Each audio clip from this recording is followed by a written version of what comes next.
Hello students, मैं Gurang sir आपको fundamental of economics और मैनेजमेंट पढ़ाऊंगा सीए फाउंडेशन की प्रिपरेशन के लिए। और सबसे पहले हम देखेंगे कि इसमें कौन कौन से टॉपिक्स हमने कवर करने हैं इकोनॉमिक्स और मैनेजमेंट के अंदर। तो सबसे पहले हमने डिस्कस करना है बेसिक कंसेप्ट्स ऑफ इकोनॉमिक्स, जिसमें आएगा डेफिनेशन इकोनॉमिक्स की, स्कोप क्या है इकोनॉमिक्स का।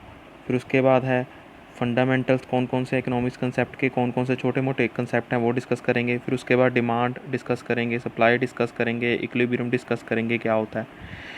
उसके बाद हम थ्योरी ऑफ प्रोडक्शन डिस्कस करेंगे, जिसमें आएगा मीनिंग प्रोडक्शन का क्या है, फैक्टर्स कौन कौन से आते हैं प्रोडक्शन में, उसको बांटेंगे, क्लासीफाई करेंगे।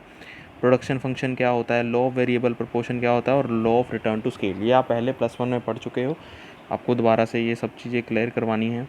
फिर उसके बाद है थ्योरी ऑफ कॉस्ट। कॉस्ट क्या है, लागतें जो होती हैं। अगर आप कोई भी काम करना शुरू करना चाहते हो तो उसमें पहले कॉस्ट लगती है, तो वो किस तरह की होती है। मीनिंग पढ़ेंगे कॉस्ट के फंक्शन, कॉस्ट कर्व कैसे है, और इकोनॉमिक ऑफ स्केल कि इकोनॉमिक में क्या स्केल है कॉस्ट का।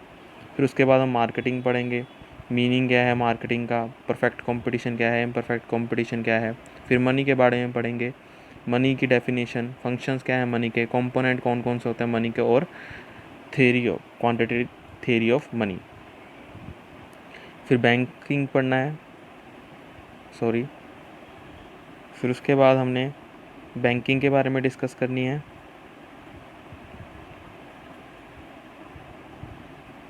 कि बैंक का मीनिंग क्या है, कमर्शियल बैंक क्या है, सेंट्रल बैंक क्या है, और फंक्शनल इंस्टीट्यूशन। ये हमारा मैक्रो का आ जाएगा पार्ट, ठीक है। ये जो ऊपर तक आपने देखे हैं मार्केट तक, वो हमारे हैं माइक्रो, और मैक्रो यहाँ से स्टार्ट हो रहा है मनी, बैंक और मनी मार्केट। तो ये हमारा मैक्रो का पार्ट है। फिर आएगा मैनेजमेंट, बिजनेस के रिलेटेड कि मैनेजमेंट क्या है, प्लानिंग क्या है, ऑर्गेनाइजेशन क्या है, स्टाफिंग क्या है, लीडिंग क्या है, कंट्रोल, कम्युनिकेशन, कोडिंग। ये सब हमने डिस्कस किया हुआ है पहले, पर हम दोबारा से अच्छे से डिस्कस करेंगे। आपको इन सब चीज़ों के बारे में ब्रीफ नॉलेज है, पर हमको कंसेप्ट की क्लैरिटी चाहिए, क्योंकि हमारे जो क्वेश्चंस आएंगे वो एमसीक्यूज़ बेस्ड आएंगे। और जो एमसीक्यूज़ बेस्ड क्वेश्चन होते हैं उसमें कंसेप्चुअल नॉलेज होनी ज़रूरी है, ना कि आपको थ्योरेटिकली नॉलेज हो। आपको बस ये पता होना चाहिए कि वो चीज़ कैसे है और क्यों है, ठीक है, ताकि आप उस चीज़ को ईज़िली आप कर सको। फिर उसके बाद है मैनेजमेंट के कंसेप्ट हैं, जैसे कंसेप्ट ऑफ अथॉरिटी। अथॉरिटी क्या है मैनेजमेंट में, पावर क्या होती है, डेलीगेशन ऑफ अथॉरिटी। तो ये सब हम डिस्कस करेंगे। लीडरशिप, मोटिवेशन, और कंसेप्ट जो डिसीजन मेकिंग के कंसेप्ट्स हैं, टाइप्स हैं डिसीजन मेकिंग के। तो सबसे पहले हम डिस्कस करने जा रहे हैं इकोनॉमिक्स का बारे में मीनिंग, ठीक है। तो बेसिक कंसेप्ट हम इकोनॉमिक्स के बारे में डिस्कस करेंगे। पहले definition and scope of economics. What is economics? Economics is a one of the social science. Economics एक क्या है, सामाजिक विज्ञान है। सामाजिक क्या, समाज में रहना, समाज में हम जैसे हम जिद्दां ਆਪਾਂ ਕਹਿੰਦੇ ਆਪਾਂ सोसाइटी ਵਿੱਚ रह रहे हैं, ठीक है। तो जो समाज ਆਪਾਂ ਜੇ रह रहे हैं तो ਸਾਨੂੰ समाज ਦੇ ਵਿੱਚ ਰਹਿਣਾ ਸਹਿਣਾ ਆਉਣਾ ਚਾਹੀਦਾ ਕਿ ਸਾਡੇ ਜਿੱਦਾਂ ਆਪਾਂ ਕਹੀਏ ਕਿ ਸਮਾਜ ਦੇ ਵਿੱਚ ਸਾਨੂੰ ਜਿੰਨੇ ਵੀ ਲੋਅ ਹੈ ਉਹਨੂੰ ਸਾਰਿਆਂ ਨੂੰ ਫੋਲੋ ਕਰਨਾ ਪੈਂਦਾ ਹੈ। ਜੇ ਸਾਨੂੰ ਲੋਜ਼ ਦੇ ਬਾਰੇ ਨਹੀਂ ਪਤਾ, ਸਮਾਜ ਦੇ ਬਾਰੇ नहीं पता, ਸਾਨੂੰ ਰਹਿਣਾ ਸਹਿਣਾ नहीं आवेगा तो ਅਸੀਂ ਕਿੱਦਾਂ ਕਰਾਂਗੇ, ठीक है ना। तो इकोनॉमिक्स है जो वो क्या है, सोशल साइंस है, समाज की साइंस है, जिसमें हम एक्सप्लेन करेंगे कि इकोनॉमिक एक्टिविटीज़ जो कि एक ह्यूमन बीइंग करता है, एक मैन करता है, many activities related to earning of money. ज़्यादातर इकोनॉमिक एक्टिविटी क्या होती है, हमने मनी पैसा कमाना होता है, अर्निंग करनी होती है, और उसको स्पेंड करना होता है, खर्चा करना होता है पैसों का, उसे हम क्या कहते हैं, इकोनॉमिक एक्टिविटी। तो आपसे पूछा जाए इकोनॉमिक क्या है, वो एक सोशल साइंस है, मैन द्वारा एक्टिविटी की जाती है, ठीक है। फिर उसके बाद जो एक्टिविटी है वो किससे रिलेटेड है, पैसे को कमाना, पैसे को खर्चना, उसे हम क्या कहते हैं, economic activity. Almost all people are engage in economic activity. हर कोई इकोनॉमिक एक्टिविटी में एंगेज है। अब कोई बंदा ऐसा तो है नहीं जो कमाता है नहीं, वो खा ही जा रहा है बिना पैसों को। क्या कोई बंदा कुछ कंजप्शन कर पाएगा, नहीं कर सकता। तो पैसे होना ज़रूरी है, फिर पैसे को खर्चना ज़रूरी है, फिर उससे सेटिस्फेक्शन होगी, आप कोई चीज़ खरीदोगे तो because they want to earn money, तो इसलिए उनको पैसा कमाना पड़ता है। फिर उसके बाद आएगा द मेन इकोनॉमिक प्रॉब्लम क्या है, transform society resources into consumable commodity by using productive technology.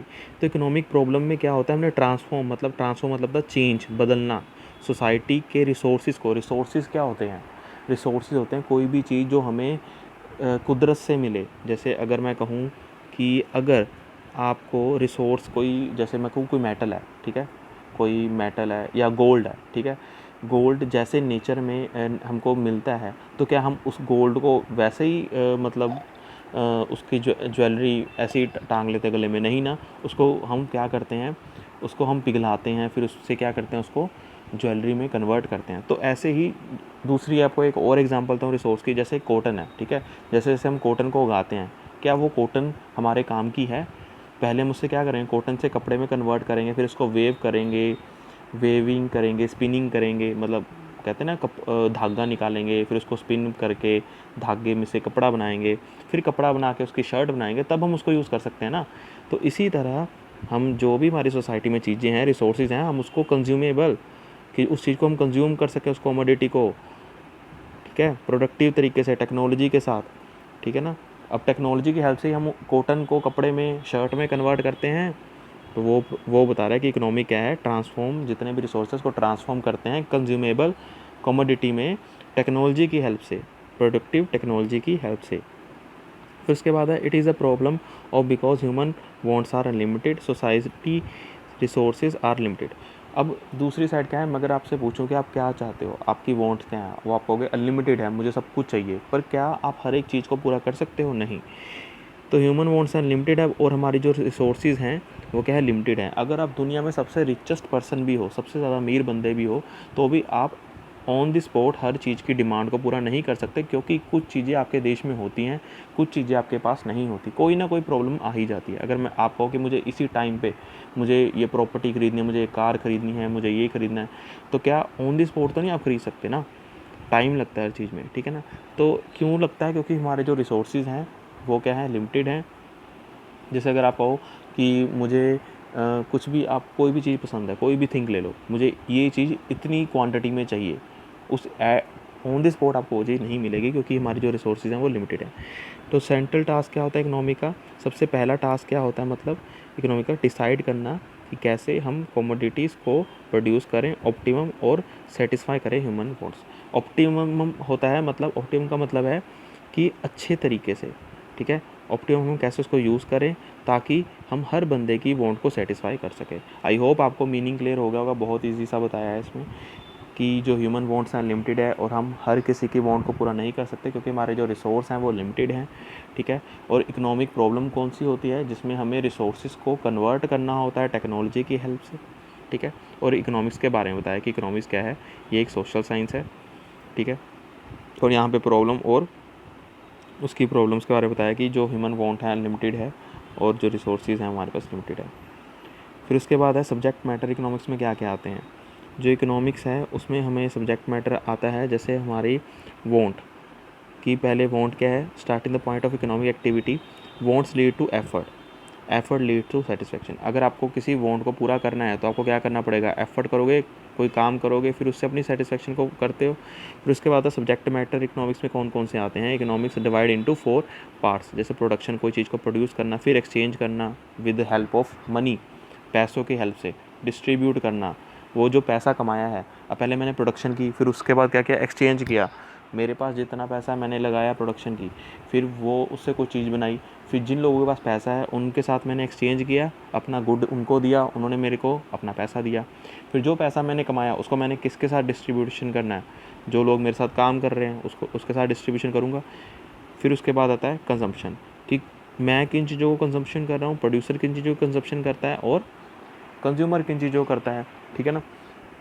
देखो ये सभी चीज़ें सबको पता है कि प्रोडक्शन क्या है, कंजम्पशन क्या है, एक्सचेंज क्या है, डिस्ट्रीब्यूशन आपको, पर जो ये पता है ना आपको, वो इनफॉर्मली पता है। पर हमें हर चीज़ को फॉर्मली समझना है। फॉर्मली मतलब कि हम उसको सही तरीके से जवाब दे सकें। जैसे अगर मैं आपको कुछ चीज़ पूछ रहा हूँ, आप एकदम डायरेक्ट उसका जवाब दो, वो सही नहीं है। कि मैं पूछूं कि अगर इकोनॉमिक्स क्या है, तो आप डायरेक्ट कहो इकोनॉमिक्स पैसे से रिलेटेड है, तो पर आपको मुझे वो चीज़ समझानी है। अगर मैं आपको कहूँ कि इकोनॉमिक्स पैसों से रिलेटेड है, आपको समझ नहीं आएगा। पर इकोनॉमिक्स हर एक चीज़, जो भी मैंने अब आपको बताया कि इकोनॉमिक्स है, वो हर एक प्रॉब्लम को सॉल्व करती है जहाँ पे ह्यूमन वांट्स, जैसे हम कह रहे हैं ह्यूमन वांट्स अनलिमिटेड हैं, और हमारे पास कुछ भी चीज़ें हैं वो कम है, ठीक है, और हम उसको अच्छे से कैसे यूज़ करें वो हमारी एक है कि इकोनॉमिक्स के थ्रू हम कैसे हर चीज़ को अच्छे से इस्तेमाल कर सकते हैं, ठीक है ना। तो ये हर एक चीज़ में, हर एक आस्पेक्ट पे, हर एक जगह पे इकोनॉमिक्स यूज़ होती है। तो हमें इकोनॉमिक्स में जो आंसर है वो एकदम इनफॉर्मली नहीं देना है, फॉर्मली देना है। पहला है प्रोडक्शन। प्रोडक्शन हम डिस्कस करेंगे। प्रोडक्शन में क्या आता है? Economic production involves the create of goods and services by using the resources. हम प्रोडक्शन में गुड्स को प्रोड्यूस करेंगे, ठीक है, सर्विसेज को यूज़ करके। फिर उसके बाद आएगा जो प्रोसेस है, चेंज द रॉ मटेरियल, जिसमें हम रॉ मटेरियल क्या होता है कि जैसे कच्चा माल है उसको हम फाइनल गुड्स में कन्वर्ट करेंगे। It is nothing to create a utility the produce anything, so the factor are essential, all the factors are classified into 4 categories. तो प्रोडक्शन क्या है? प्रोडक्शन में क्या होता है, हम क्रिएट करते हैं गुड्स और सर्विसेज को, किसी चीज़ों को बनाते हैं। अब गुड और सर्विसेज ये अलग अलग क्यों हैं? गुड और सर्विसेज क्यों लिखते हैं हम? गुड और गुड क्यों नहीं लिखते? देखो, गुड होता है वो क्या होता है, विजिबल होता है। विजिबल मतलब हम देख सकते हैं, महसूस कर सकते हैं, हम कंज्यूम कर सकते हैं। पर जो सर्विसेज होती हैं वो हम कंज्यूम नहीं कर सकते, हमें दिखती नहीं है, इनविजिबल होती है। जैसे मैं आपको पढ़ा रहा हूँ, ठीक है, तो अब मैं आपको पढ़ा रहा हूँ तो उसमें क्या है, ये आपको मैं सर्विस दे रहा हूँ, आपको दिख तो नहीं रहा, पर आपको कंज्यूम हो रहा है, आपको समझ आ रही है कि सर मुझे पढ़ा रहे हैं, गुरांग सर मुझे पढ़ा रहे हैं। दूसरी साइड क्या है, अगर कोई गुड है, अगर मैं आपको कोई गुड सेल करता हूँ, ठीक है, तो अगर मैं आपको कोई चीज़ बेच रहा हूँ तो आपको पता है कि ये पेन है या ये कॉपी है, इसकी इतनी इतना प्राइस है, इतनी क्वांटिटी, तो वो गुड है, सर्विस अलग होती है। तो गुड और सर्विसेज को यूज़ करते हैं। इट इज़ अ प्रोसेस जिसमें हम चेंज करते हैं रॉ मटेरियल, कच्चे माल को। जैसे मैंने कहा कॉटन है, कॉटन को हम फाइनल गुड में बदलना है, टी शर्ट में बदलना है, शर्ट में बदलना है, ठीक है ना। तो हम कैसे बदलेंगे, ठीक है। तो it is nothing but creation of utility. पर ये कुछ भी नहीं है, ये क्रिएशन ऑफ यूटिलिटी है। अब यूटिलिटी का मतलब क्या है? यूटिलिटी का मतलब बच्चों मैं आपको आसानी से बताता हूँ। यूटिलिटी का मतलब होता है पावर ऑफ सेटिस्फैक्शन। यूटिलिटी का मतलब है पावर ऑफ सेटिस्फैक्शन, ठीक है, याद रखना।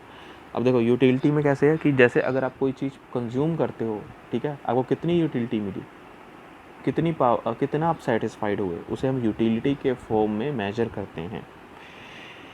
मैनी फैक्टर्स हैं, ठीक है, फैक्टर्स को क्लासीफाई करते हैं। अब हम आपने कुछ प्रोड्यूस करना है, मैं आपको ही कहता हूँ कि आप कुछ प्रोड्यूस करो, तो आपको लैंड चाहिए, लेबर चाहिए, आपको कैपिटल पैसा चाहिए और ऑर्गेनाइजेशन चाहिए। आप अकेले तो नहीं हर चीज़ बनाने लग जाओगे, आप उसको ऑर्गेनाइज तरीके से बंदों को हायर करके सिस्टमेटिक तरीके से एक सिस्टम बना के तभी कर पाओगे, है ना। एक ऑर्गेनाइजेशन मतलब सिस्टम से काम चलना चाहिए, ठीक है, तभी क्या होता है, प्रोडक्शन होता है। अब ये 4 फैक्टर्स इंपॉर्टेंट है। आपको क्वेश्चन पूछ सकते हैं कि कौन कौन से फैक्टर्स हैं प्रोडक्शन में, ठीक है, तो ये आपको पता होना चाहिए।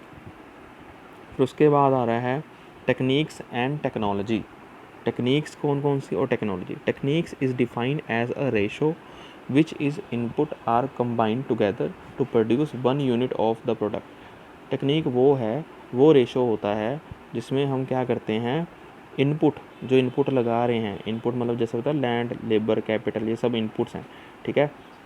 जैसे अगर मैंने 10,000 रुपये खर्च के, ठीक है, मैंने इनपुट है, ये मेरा इनपुट है, 10,000 रुपये लगाए, ठीक है, और अब मुझे उस पे लगाने के बाद मुझे क्या हुआ, 30,000 रुपये मिले, ठीक है, तो वो क्या हो गया, मेरा आउटपुट हो गया, ठीक है। तो इनपुट क्या होता है, जो आप लगा रहे हो, आउटपुट क्या होता है, जो आपको मिल रहा है, ठीक है। जैसे अब मैंने टेक्निक्स हैं कि वो रेशो जिसमें हम इनपुट्स आर कंबाइंड टुगेदर, हम इनपुट्स को मिलाते हैं और प्रोड्यूस करते हैं किसी एक यूनिट को, 1 यूनिट ऑफ प्रोडक्ट, किसी एक प्रोडक्ट को बनाते हैं। जैसे अगर आप सोचो कोई बंदा पार्ले जी बना रहा है, एक यूनिट को बना रहा है, सभी अपने इनपुट्स को इकट्ठा करेगा, मशीनों को, लेबर को, लैंड को, फिर उसके बाद क्या करेगा, उसको आउटपुट मिलेगा। अब जैसे एग्जांपल दिया ही देखो, कैपिटल, पैसा, लेबर, इन सबको यूज़ कर रहा है, वो क्यों कर रहा है, एक यूनिट को बनाने के लिए, ठीक है, कैपिटल सबको, ठीक है। तो ये आपका क्या हो गया, टेक्निक हो गया। फिर उसके बाद है it is a combination combined with 2 units labour and capital. जैसे अगर हम कोई प्रोडक्शन करते हैं तो हमें पैसों की भी ज़रूरत होती है, ठीक है, हमें मशीनों की भी ज़रूरत होती है, हमें कैपिटल की भी ज़रूरत होती है, ठीक है। तो हम इसको मेजर करेंगे इस फॉर्म में कि के को कैपिटल से, एल से लेबर। अगर हम एक लेबर लगा रहे हैं, ठीक है, तो हम अगर हम एक कैपिटल लगा रहे हैं तो 2 लेबर लगाएंगे, ठीक है। अब कैपिटल को आप इन फॉर्म ऑफ मशीनरी भी कह सकते हो, या आप कह सकते हो कि पैसे से मशीन। अगर आप एक मशीन लगा रहे हो, ठीक है, उसके साथ 2 लेबर लगेगी, ठीक है, तो जो कैपिटल है लेबर के कंपैरेटिवली कम लगेगी। क्लियर? तो वो क्या है, उसे हम क्या कहेंगे, टेक्निक्स कहेंगे of production. Suppose we know 2 more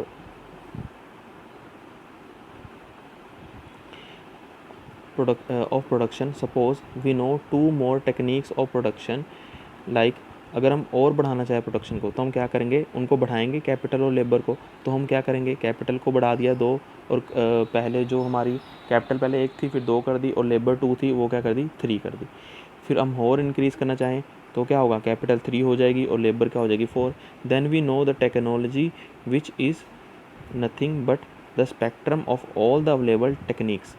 तो टेक्नोलॉजी क्या है, जितने भी टेक्निक्स हमारे पास अवेलेबल हैं तो उसका ही एक स्पेक्ट्रम होता है, मतलब एक झलक है। स्पेक्ट्रम मतलब हम कह सकते हैं कि वैसे तो हम कहते हैं स्पेक्ट्रम का मतलब होता है कि उसका ही एक रिफ्लेक्शन, ठीक है।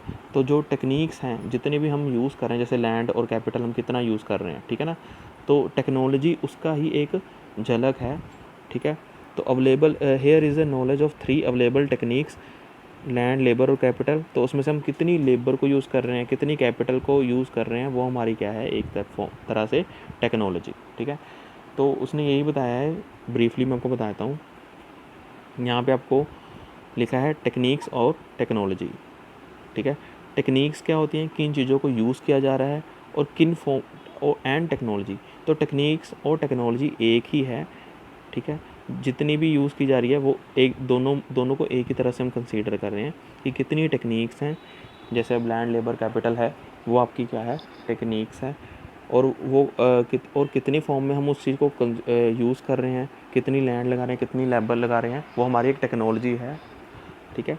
तो ये मतलब टेक्नोलॉजी और टेक्निक एक ही तरह से कंसीडर की जाती है, ठीक है। फिर उसके बाद आ गया है एक्सचेंज। अब एक्सचेंज क्या है, पहले हमने प्रोडक्शन के बारे में डिस्कस किया, फिर उसमें टेक्नोलॉजी के बारे में, अब हम एक्सचेंज के बारे में पढ़ेंगे, फिर उसके बाद डिस्ट्रीब्यूशन, फिर उसके बाद कंजम्पशन, सिस्टम से चलेंगे। फिर उसके बाद एक्सचेंज क्या है, exchange it mean the change of goods from one person to another once upon a time goods exchange of goods, it's called a barter system. अब वो पूछ सकते हैं बार्टर सिस्टम क्या होता है। बार्टर सिस्टम वो होता है जिसमें हम गुड्स के बदले में हम गुड्स को एक्सचेंज करते थे पुराने टाइम में, तब पैसा नहीं होता था, ठीक है। पर अब वो उसमें बहुत सारी प्रॉब्लम्स आती थी, तो इसलिए हमें काफ़ी ज़्यादा इनकन्वीनियंस, हमें प्रॉब्लम्स क्रिएट होती थी, तो बार्टर सिस्टम ख़त्म कर दिया और मनी इन्वेंटेड की गई, जिससे गुड्स के बदले में मनी देनी पड़ती थी, जो कि एक असेंशियल ज़रूरी हो गया exchange of good for money. तो एक्सचेंज क्या है कि जैसे हम अगर मुझे कोई चीज़ चाहिए, ठीक है, मुझे आपसे कोई चीज़ चाहिए। पुराने ज़माने में क्या होता था कि चीज़ों के बदले में चीज़ों को दिया जाता। अगर मेरे पास काव है, ठीक है, अगर मुझे किसी से वीट लेना था फार्मर से, तो मैं क्या करता था, अपने काव का मिल्क, जो मेरी काव है उसका मिल्क मैं फार्मर को देता था और फार्मर से वीट लेता था। अब क्या है, अगर वही ऐसा हो कि फार्मर के पास भी काव हो और उसको मेरे काव का मिल्क ना चाहिए क्योंकि उसके पास पहले से ही है, तो क्या हो पाएगा, एक्सचेंज नहीं हो पाएगा। तो इसलिए मनी इन्वेंट हुई। तो मनी से क्या हुआ, ये सिस्टम सारा ख़त्म हो गया, बार्टर सिस्टम। तो मनी से जो ये मनी क्या है, कोई भी उसको डिनाई नहीं करेगा, कोई भी मना नहीं करेगा कि अगर मैं किसी को पैसे दूंगा और कहूँगा मुझे ये चीज़ दे दो, तो कोई भी उस चीज़ के लिए मना नहीं कर सकता। फिर उसके बाद आता है distribution.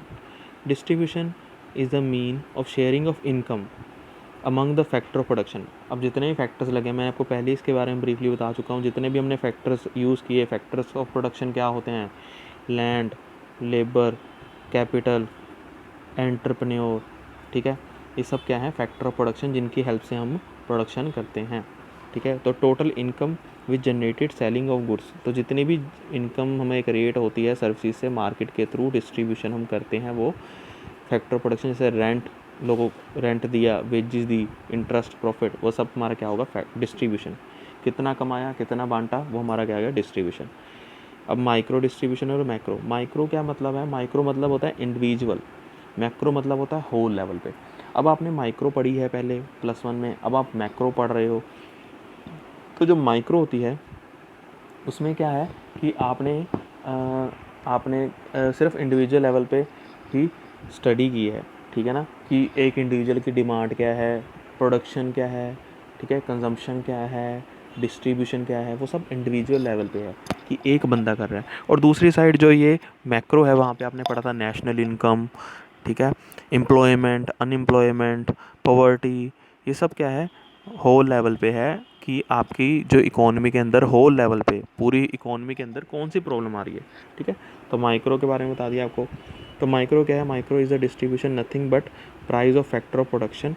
It means explain how the price of rent per unit of land is determined, and the same way how the price per unit of labor and capital is determined are discussed. Micro distribution, micro मतलब individual level पे, not whole level पे, ठीक है। मैंने आपको पहले ही बता दिया माइक्रो मतलब इंडिविजुअल, जब भी माइक्रो की बात होगी तो इंडिविजुअल, मैक्रो की बात होगी तो होल, ठीक है। तो माइक्रो में अब कुछ भी हो उसके आगे डिस्ट्रीब्यूशन आ जाए, इनकम आ जाए, डिमांड आ जाए, तो आप वो इंडिविजुअल लेवल पे देखोगे, एक बंदे की देखोगे, यहाँ पे आप पूरी दुनिया की देखोगे, ठीक है। अब micro distribution is nothing but price factor of production, कि कितना प्राइस की जो माइक्रो डिस्ट्रीब्यूशन है उसमें कितना प्राइस फैक्टर ऑफ प्रोडक्शन का रखेंगे, ठीक है। It means it explain how the price of per unit का कितना प्राइस डिटरमाइन किया जाएगा, unit of land is determined, कितना प्राइस डिटरमाइन किया जाएगा, और सेम वे हाउ द पर price of unit of labour और कैपिटल, कितना लेबर और कैपिटल का हम प्राइस यूज़ करेंगे, डिटरमाइन करेंगे, ठीक है। मतलब मेन आ गया इसका वही इंडिविजुअल लेवल पे कि माइक्रो क्या डिटरमाइन करता है कि किसी पर प्रोडक्ट का प्राइस क्या रखेंगे, फैक्टर ऑफ प्रोडक्शन का प्राइस क्या रखेंगे, पर मतलब इतनी लैंड में, पर हेक्टेयर लैंड में इतनी प्रोडक्शन हो रही है, तो वो क्या आएगा माइक्रो लेवल पे, ठीक है। पर प्राइस क्या है, एक कमोडिटी का प्राइस क्या है पर लैंड पर लेबर पे, ठीक है। तो आपका हो गया कैपिटल और डिटरमाइंड आर डिस्कस, तो आपका आ गया माइक्रो लेवल पे। फिर उसके बाद जैसे Ricardian theory of rent, modern theory of rent, different wages theory, interest theory of profit theory, ये सभी जो थ्योरीज़ हैं, ठीक है, ये माइक्रो डिस्ट्रीब्यूशन पे बेस्ड हैं, ठीक है। अब इस थियरीज़ में क्या है कि जैसे कि वो थोड़ा सा इजी सा बता देता हूँ। जो माइक्रो डिस्ट्रीब्यूशन है इसमें हम जो प्राइस है फैक्टर ऑफ प्रोडक्शन का, जितना भी हम फैक्टर ऑफ प्रोडक्शन कर रहे हैं उसमें हम जो प्राइस डिसाइड करेंगे, उसका मतलब ये है, it mean explain how the price per a unit of land is determined, कि जो प्राइस है वो पर यूनिट ऑफ लैंड से डिटरमाइन होगा। कैसे? In same way how the price of per unit of labour and capital is determined. जैसे micro मैंने बताया कि मतलब एक हेक्टेयर लैंड लगाई, ठीक है, उस पर 2 लेबर लगाई, कितने, अब हम गिन तो सकते ना। फिर उसके बाद हमने किया कि हमने उस पर 3 कैपिटल लगाई, तो उससे कितना प्रोडक्शन हुआ, तो हम देख रहे हैं ना कि पर इतना इतना 1 यूनिट लगाने पे या 2 यूनिट लगाने पे या 3 यूनिट लगाने पे हमें कितना प्रोडक्शन हो रहा है, ठीक है। तो वो हमारा क्या बता रहा है माइक्रो लेवल पे। फिर उसके बाद आएगा macro distribution. Macro distribution means sharing the total national income among the total factor of production. अब देखो यहाँ पे होल लेवल हो गया कि हमारे जो नेशन की जितनी भी इनकम आई है हमारे नेशन में, नेशनल के अंदर इनकम आई है, वो टोटल फैक्टर्स, जितने भी फैक्टर्स ऑफ प्रोडक्शन है, फैक्टर ऑफ प्रोडक्शन पता है आपको, लैंड, लेबर, कैपिटल, ठीक है। It means come to know whether the income is distributed properly और not among the properly in society, कि जो ये इनकम है वो डिस्ट्रीब्यूट प्रॉपरली हो रही है इकोनॉमी के अंदर और नहीं हो रही है। जैसे हमारी पूरी नेशन की इनकम जितनी भी 500,000 या 10,000 करोड़ रुपए है, तो 10,000 करोड़ रुपए हमारी पॉपुलेशन 125 करोड़ पॉपुलेशन में कैसे डिवाइड हो रही है, वो हमारा क्या हो गया मैक्रो लेवल पे डिस्ट्रीब्यूशन हो गया, ठीक है। और माइक्रो लेवल पे क्या हो गया कि कोई हम देखते हैं कि एक पर लैंड पे, ठीक है, पर लैंड पे कितने लेबर पर लेबर लगाकर हमें कितना प्रॉफिट हो रहा है, तो ये स्मॉल लेवल पे आ गया, यहाँ पे मैक्रो पे लार्ज लेवल पे आ गया। तो यहाँ पे कैसे मैक्रो में क्या आएगा, एम्प्लॉयमेंट आएगा, इनकम आएगा, प्लानिंग, इकोनॉमी डेवलपमेंट और इंटरनेशनल ट्रेड। अब ये सब क्या आ रहा है, ये स्मॉल लेवल पे है, ये शॉर्ट लेवल पे है, क्या ये इंडिविजुअल लेवल पे आती है? क्या एम्प्लॉयमेंट की प्रॉब्लम किसी इंडिविजुअल को आती है? नहीं ना। तो ये होल लेवल के कंसेप्ट है। अब हमारा नेक्स्ट है ये जो है कंजम्पशन। हमने पहले यहाँ तक ये सब डिस्कस कर लिया, प्रोडक्शन भी कर लिया, एक्सचेंज भी कर लिया, डिस्ट्रीब्यूशन भी कर लिया, प्रोडक्शन भी कर लिया कि प्रोडक्शन क्या होता है, ठीक है, जो लैंड, लेबर, कैपिटल, एक्सचेंज कर लिया कि कितना पैसा किसके पास, एक्सचेंज कैसे जाता है, डिस्ट्रीब्यूशन भी कर लिया माइक्रो लेवल पे और मैक्रो लेवल पे। अब कंजम्पशन डिस्कस करेंगे, ठीक है। कंजम्पशन क्या है? Act of use the goods और services satisfy the human want. अब कंजम्पशन क्या होती है आप सबको पता है कि हम अपनी जो वांट्स को पूरा करने के लिए किसी चीज़ को कंज्यूम करते हैं, उससे हमें सेटिस्फैक्शन मिलती है। इकोनॉमिक्स के अंदर जो कंजम्पशन है typically define the final purchased by an individual that are not investment of some sort. In other words, when you buy foods, clothes, hair, airplane ticket और कार एक्सेट्रा, दैट्स कंजम्पशन। कि कोई भी चीज़ आप किसी भी चीज़ में consume कर रहे हो, फाइनली आप परचेज़ कर रहे हो, तो वो आपकी कंजम्पशन ही होगी। चाहे आप कुछ भी कर रहे हो, कोई सर्विस ले रहे हो, चाहे आप वो गुड है चाहे वो सर्विस है, ठीक है, ये सर्विस है जैसे हेयर कटिंग वगैरह या कुछ भी, तो आप उसमें ये इन्वेस्टमेंट नहीं कहलाएगी। अब जैसे मैं कोई चीज़ खा रहा हूँ, मुझे भूख लगी है, मैंने कोई चीज़ चिप्स ले लिए, क्या वो इन्वेस्टमेंट होगी? मैंने उसको पैसे दिए, मैंने उसको कंज्यूम कर लिया। इन्वेस्टमेंट क्या है? इन्वेस्टमेंट दूसरी साइड पे है कि अगर मैं कोई पैसे लगा रहा हूँ, उससे मुझे पैसे आ रहे हैं, ठीक है, वो इन्वेस्टमेंट होगी। पर कंजम्पशन क्या है कि जैसे मैंने पैसे दिए और उसके बदले मैंने कोई गुड और सर्विस लिया, वो हमारा क्या होगा? कंजम्पशन होगा, और फाइनली मैंने उसको कंज्यूम कर लेना है। Through the consumption the consumer destroy the utility of a commodity. The utility was created by the producer through production. अब जो कंजम्पशन है, कंजम्पशन में क्या होता है, कंज्यूमर डिस्ट्रॉय करता है यूटिलिटी। जैसे अगर मैं कोई चीज़, पहले मुझे बहुत तेज़ भूख लगी है, पहले मैंने कोई चीज़ खाई, मुझे उतनी यूटिलिटी, मुझे थोड़ी सेटिस्फेक्शन मिली, तो मेरी यूटिलिटी क्या हो जाएगी? कम हो जाएगी। ये आपको यूटिलिटी का कंसेप्ट आपको करवाया हुआ है कि जैसे अगर मुझे भूख लगी, मैंने एक एप्पल खाया, तो मुझे ज़्यादा यूटिलिटी मिलेगी, मुझे ज़्यादा सेटिस्फेक्शन मिलेगी। फिर मुझे कोई कहेगा दूसरा एप्पल भी खा लो, तो मैं दूसरा खाऊँगा, फिर मेरी जो यूटिलिटी जितनी पहले मुझे सेटिस्फेक्शन मिली, क्या उतनी थोड़ा ना मिलेगी? वैसे वैसे वो यूटिलिटी कम होती जाएगी, डिस्ट्रॉय होती जाएगी। फिर उसके बाद है in someone buys a house to live in, that should be defined as a consumption. अब कोई बंदा घर ले रहा है तो वो भी एक तरह कंजम्पशन है। Buy a house, rent out something else, तो वो भी कंजम्पशन, तो वो क्या होगी? It should be defined as an investment. अगर आप घर बाय कर रहे हो और उसको रेंट पे दे रहे हो, तो वो आपकी इन्वेस्टमेंट कहलाएगी, क्योंकि आपको उससे पैसे मिल रहे हैं। आप कोई कार ख़रीद रहे हो, खुद ड्राइव कर रहे हो, कंजम्पशन है। अगर वही कार आप टैक्सी या बिज़नेस में चला रहे हो, वो आपकी क्या होगी? इन्वेस्टमेंट होगी। फिर उसके बाद है शॉर्ट ऑफ रीज़न बताया है कि डिटरमाइन कैसे हम इन्वेस्टमेंट और कंजम्पशन को देख सकते हैं। फिर उसके बाद है डेफिनेशन ऑफ इकोनॉमिक्स। अब यहाँ पे इकोनॉमिक्स की डेफिनेशन दी है। फर्स्ट है वेल्थ की, वेलफेयर की, स्कैरसिटी की और ग्रोथ डेफिनेशन। अब डेफिनेशन क्या मतलब कि हर बंदे ने, हर इकोनॉमिस्ट ने अपने अपने अकॉर्डिंग डिफ़ाइन किया है कि इकोनॉमिक्स क्या है।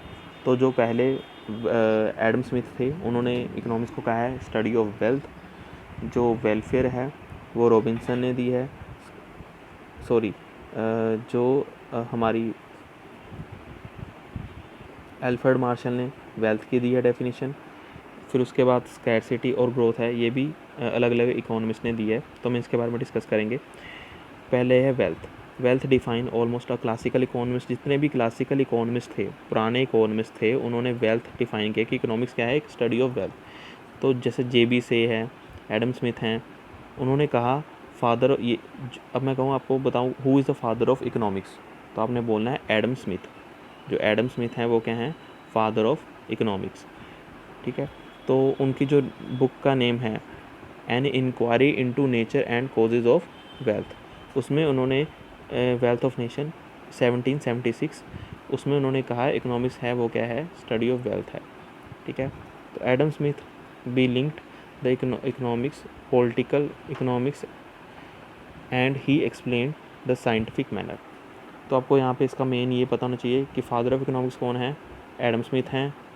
उनकी बुक का नेम पता होना चाहिए, कब आई, 1776 में आई, और उन्होंने इकोनॉमिक्स को पॉलिटिकल इकोनॉमिक्स और एक्सप्लेन किया एक साइंटिफिक मैनर से उस बुक के अंदर। फिर उसके बाद है डेफिनेशन अकॉर्डिंग टू जेबी से। जो इकोनॉमिक्स है, अब ये क्लासिकल बता रहे हैं, इकोनॉमिक्स है study of science of wealth, मतलब ये सभी वेल्थ के बारे में बोल रहे हैं पर अलग अलग तरीके से। एडम स्मिथ ने भी बोला ये स्टडी है साइंस ऑफ डील वेल्थ। फिर above according to above definitions, जो इकोनॉमिक्स है explain how to wealth produce, पैसा कैसा प्रोड्यूस किया जाए, कंज्यूम किया जाए और एक्सचेंज और डिस्ट्रीब्यूट किया जाए। According to Adam Smith man is a economic man, अब मैन है वो एक इकोनॉमिक मैन है, वो ही पैसे को कमाता है, खर्चता है। Economics is a science of study of wealth only, वही बात दोबारा कि वेल्थ है वेल्थ है वेल्थ है, पैसा जो इकोनॉमिक्स है स्टडी है वेल्थ की। Define deal with the cause, define the creation of wealth, it is only consider the material of wealth. तो ये सभी जितना भी बताया है जो इकोनॉमिक्स है वो स्टडी ऑफ वेल्थ है। फिर इसकी अब प्रॉब्लम, अब हमें क्यों क्रिटिज़म है, अब देखो सब कुछ वेल्थ, क्या पैसा ही सब कुछ होता है? नहीं, हमें सब कुछ देखना है, ये थोड़ा ना कि पैसा ही सब कुछ है। तो इसलिए इसकी क्रिटिज़म क्या है कि मैनी फिलोसफर जैसे Carlyle, Ruskin, Walras, Dickens and other, उन्होंने क्रिटिसाइज़ किया है जो इकोनॉमिक्स है वो dismal science, gospel, mammon, bread and butter science. तो उन्होंने कहा है जो इकोनॉमिक्स है वो ब्रेड और बटर साइंस है कि कैसे बंदा अपनी रोजी रोटी कमाता है, ठीक है। अनकम्प्लिशमेंट साइंस, अनकम्प्लीटेड साइंस, जो साइंस अभी तक सोल्व भी नहीं की गई है वो है साइंस। तो wealth is not unless satisfy human wants, कि वेल्थ सिर्फ वेल्थ ही नहीं जो सिर्फ ह्यूमन की वांट्स को सेटिस्फाई करे, बहुत चीज़ें डिपेंड करती हैं, ठीक है। तो डेफिनेशन डिफाइन किया है, it is much important man and his welfare. तो उन्होंने कहा कि ह्यूमन के लिए सिर्फ वेल्थ ही सब कुछ नहीं होता, वेलफेयर भी ज़रूरी है, जिसको हम आगे डिस्कस करेंगे नेक्स्ट, क्योंकि उसने एडम स्मिथ ने वेलफेयर की बात नहीं की। अब वेलफेयर है वो किसने दिया है? अल्फ्रेड मार्शल ने। अब कोई पहले वेल्थ किसने दिया था? एडम स्मिथ ने। वेलफेयर किसने बताया है? अल्फ्रेड मार्शल ने। उन्होंने follow of Adam Smith wrote the famous book principle economics, principle of economics, principle of political in 80s-70s में वेलफेयर के बारे में बताया उन्होंने कि economics is a study of mankind, कि जो इकोनॉमिक्स है वो स्टडी है मैनकाइंड की ऑर्डिनरी बिजनेस ऑफ लाइफ, कि जो वो आम अपने घर में जो भी छोटे छोटे काम करते हैं, ठीक है। तो it is examine the part of individual social actions most closely connected and attainment with material requisites of wellbeing, कि कौन कौन से जो इकोनॉमिक्स है वो एक मतलब जो आम बंदा घर में कोई भी काम करता है वो सभी इकोनॉमिक्स ही है। जैसे अगर मेरे घर वालों ने मुझे पैसे दिए, कहते कि वो आप ये सामान ले आओ, मैं वो सामान लेने गया, मैंने उसको पैसे दिए, उसने मुझे पैसे के बदले में चीज़ दी, तो ये क्या है? ये इकोनॉमिक्स है। मैंने पैसे गिने, मुझे वापस दिए, मैंने उसको संभाल के रखे, या मैं उसके साथ नेगोशिएशन कर रहा हूँ, तो वो क्या है? इकोनॉमिक्स है।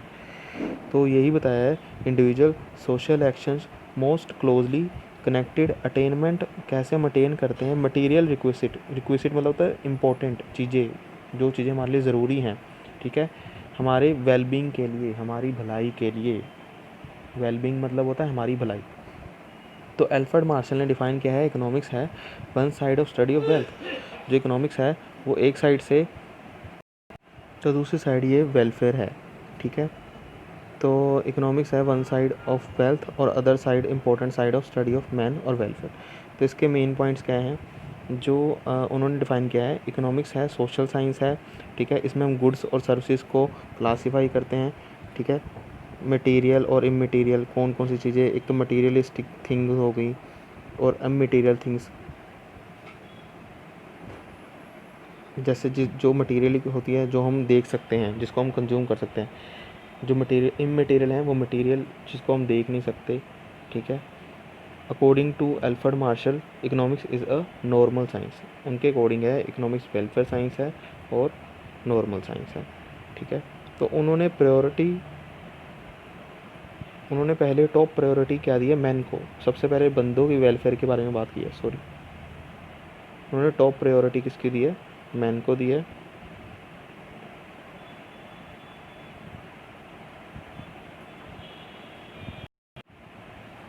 तो उन्होंने टॉप प्रायोरिटी बंदों को दी है कि उनका वेलफेयर सबसे पहले हो, ठीक है। फिर उसके बाद है जो मार्शल है, उन्होंने इन्हांस्ड किया है, मतलब बढ़ाया है the status of man and economic man, social man and economic related only some material goods promote the human welfare, कि वो ही जो लोगों की भलाई के लिए, मतलब जो एल्फ्रेड मार्शल है मेन पहले लोगों की भलाई के लिए मटेरियलिस्टिक थिंग्स कि सिर्फ कहते हैं ना एक मटेरियल की, जैसे गोल्ड है वगैरह है, वो क्या है मटेरियलिस्टिक थिंग है, ठीक है।